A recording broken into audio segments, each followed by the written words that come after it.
Welcome students. देखिए आज मैं आप लोगों को ये नेक्स्ट टॉपिक पढ़ाऊंगा, कंडक्टर्स एंड इंसुलेटर। कंडक्टर और इंसुलेटर कहने का क्या मतलब है इसे समझिए। यहाँ देखिए, कंडक्टर कहने का मतलब दो substance through which electricity can flow are called conductors.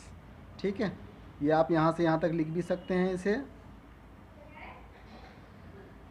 ऐसे सब्सटेंस जिसमें से इलेक्ट्रिसिटी इजीली फ्लो हो जाते हैं उसे कंडक्टर कहते हैं। ठीक है, एग्जाम्पल के लिए मेटल, सिल्वर, कॉपर, एल्युमिनियम, ये सब क्या है? कंडक्टर है जिसमें से करंट बहुत इजीली फ्लो हो जाते हैं, इसी को हम लोग कंडक्टर कहेंगे। और इंसुलेटर किसे कहते हैं? जिसमें से करंट फ्लो नहीं होते हैं उसे हम लोग इंसुलेटर कहेंगे। ठीक है, यहाँ देखिए, इंसुलेटर बताने से पहले मैं एक लाइन और पढ़ना चाहूँगा यहाँ पे। The metal alloys such as nichrome and constantan which are used for making the heating elements of electric appliances are also conductor, but their electric conductivity is much less than that of the pure metal. Carbon in the form of graphite is also a conductor. The human body is fairly good conductor. Human body क्या है? Good conductor है। Carbon भी graphite के form में है जो कि conductor ही कहलाते हैं। और यहाँ पर नाइक्रोम, मैग्नीन, कंस्टेंटेन, ये क्या है? एलॉय है। एलॉय मतलब दो तीन मेटल को मिला करके ये बना हुआ है। ठीक है, जिसको हम लोग हीटिंग एलिमेंट्स के तौर पे यूज करते हैं इलेक्ट्रिकल अप्लायंसेस में। ये सब भी कंडक्टर है, लेकिन इसकी कंडक्टिविटी जो है वो कम होती है।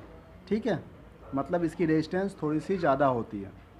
इसका यूज हम लोग कहाँ करते हैं? इलेक्ट्रिक आयरन्स, बल्ब, फिलामेंट, इन सब जगहों पे हम लोग ये नाइक्रोम, मैग्नीन एंड कंस्टेंटेन का यूज करते हैं। ठीक है, यहाँ देखिए, ये केबल वायर है जिसमें से 3 तार है।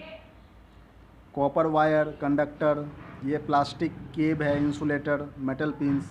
ठीक है, अब हम लोग इसके बाद इंसुलेटर के बारे में पढ़ेंगे। यहाँ देखिए, इंसुलेटर कहने का क्या मतलब है इसको अभी हम लोग समझ लेंगे। दो substance through which electricity can not flow, ऐसे सब्सटेंस जिसमें से इलेक्ट्रिसिटी फ्लो नहीं होते हैं उसे हम लोग इंसुलेटर कहते हैं। एग्जांपल के लिए ग्लास, इवोनाइट रॉड। ठीक है, तो इसे आप इंसुलेटर के टर्म में लिख सकते हैं। Plastic, wood, mica, bakelite, porcelain, dry air, सब कुछ क्या है?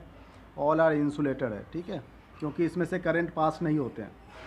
अब इसके बाद देखिए क्या लिख रखा है, ये बोल्ड कलर से जितने भी लाइन्स है सब इंपॉर्टेंट है, इसे पढ़ लीजिएगा। The presence of free electrons in a substance makes it conductor. ठीक है, फ्री इलेक्ट्रॉन्स की वजह से ही कंडक्टिंग होता है।